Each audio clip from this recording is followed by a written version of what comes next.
नमस्कार, the legal Indian case episode में आपका फिर से स्वागत है। दोस्तों, कल हमने एक वीडियो बनाया था जिसमें हमने ये बात करा था कि आर्म फोर्सेस किस तरीके से कोर्ट के ऑर्डर को फॉलो नहीं कर रही थी और किस तरीके से लास्ट में माननीय सुप्रीम कोर्ट ऑफ इंडिया ने वार्निंग दिया, एक लास्ट वार्निंग कि यदि आप इसे इंप्लीमेंट नहीं करेंगे, लड़कियों को परमानेंट कमीशन नहीं देंगे तो फिर आपको जेल जाना पड़ सकता है। कई हमारे जो व्यूअर्स हैं उनका कमेंट आया और उन्होंने कहा कि इस तरीके से मुझे आर्मी के अगेंस्ट नहीं बोलना चाहिए। देखिए, मैं आर्मी के अगेंस्ट नहीं बोल रहा और जहां तक बात आती है प्रैक्टिकल एक्सपेक्ट की, वो बोलना हमारा काम है। और जो भी मैंने वीडियो बनाया था वो मेरे वर्ड्स नहीं थे, वो माननीय सुप्रीम कोर्ट के वर्ड्स थे। जहां तक बात आती है इंप्लीमेंटेशन ऑफ लॉज की, हमेशा कोर्ट सर्वोपरि माना जाएगा, हमेशा कोर्ट आपको डायरेक्ट करेगा यदि आप ढंग से काम नहीं करेंगे। चाहे आप कितने ही बड़े पोस्ट पे क्यों ना हो, आपको डायरेक्ट किया जा सकता है एक छोटे से छोटे न्यायालय के द्वारा भी। आज के इस वीडियो में हम कुछ ऐसे ही बातों पे चर्चा करने वाले हैं। कुछ दिन पहले की बात है, यूपी में दो बड़े ऑफिसर, स्टेट के बड़े ऑफिसर, एक शायद फाइनेंस सेक्रेटरी हैं और दूसरा additional chief secretary revenue department के हैं। इन दोनों के खिलाफ वेलेबल वारंट इशू कर दिया गया। क्यों इशू किया गया? क्योंकि कोर्ट का कुछ ऑर्डर था जिसे इन्हें इंप्लीमेंट करना था, इन्होंने नहीं किया और इसी के कारण इन पे वेलेबल वारंट इशू कर दिया गया कोर्ट के द्वारा और कहा गया इनको पकड़ के कोर्ट में लाया जाए। आप समझिए, फाइनेंस सेक्रेटरी की बात हो रही है, कितने ऊपर रैंक के अधिकारी हैं इनको। अब ये दौड़े दौड़े चले गए सुप्रीम कोर्ट में, क्योंकि हाई कोर्ट कंफर्म किया था, हाई कोर्ट ने कहा कि इसे पकड़ के लाओ, और ये चले गए सुप्रीम कोर्ट में कि नहीं पकड़ा जाए।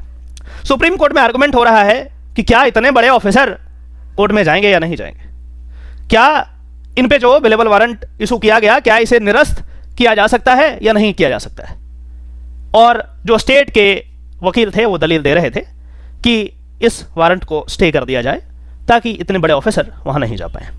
इसमें सुप्रीम कोर्ट की एक कड़ी टिप्पणी जब आप पूरे केस को पढ़ेंगे तब पता चलेगा। जब सुप्रीम कोर्ट ने पूरे केस को एनालाइज किया और देखा कि जानबूझ करके विलफुली ये ऑफिसर रैंक पे होंगे, फर्क नहीं पड़ता कोर्ट को, जानबूझ करके कोर्ट के ऑर्डर को फॉलो नहीं कर रहे थे, इसलिए सुप्रीम कोर्ट ने कहा कि ये तो अच्छा हुआ कि ये वेलेबल वारंट है, हाई कोर्ट को नॉन वेलेबल वारंट इशू करना था इनके अगेंस्ट। इस तरीके की टिप्पणी जब की गई तब जाकर के फिर इनको समझ में आया कि ऐसे काम नहीं चलता।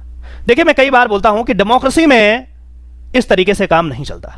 कोर्ट का ऑर्डर सर्वोपरि है। यदि आप रूल ऑफ लॉ की बात करेंगे तो कोर्ट के ऑर्डर्स को मानना पड़ेगा, आपके पास ऑप्शन नहीं है। दुर्भाग्य यह है कि जब ये अधिकारी ट्रेनिंग ले रहे होते हैं, इस तरीके से इन्हें ट्रेन नहीं किया जाता।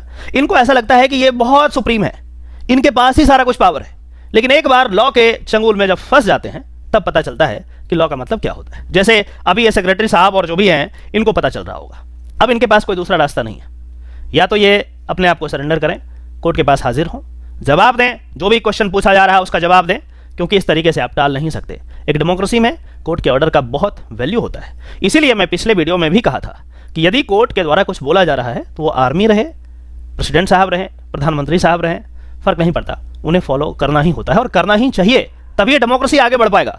अदरवाइज फिर डेमोक्रेसी किस बात की? जब अपने मर्जी से लोग काम करना शुरू कर देंगे, रूल ऑफ लॉ का कोई मतलब नहीं रह जाएगा, तो फिर किस बात की डेमोक्रेसी? किस बात पे हम इतराएंगे कि we are the largest democracy of the world?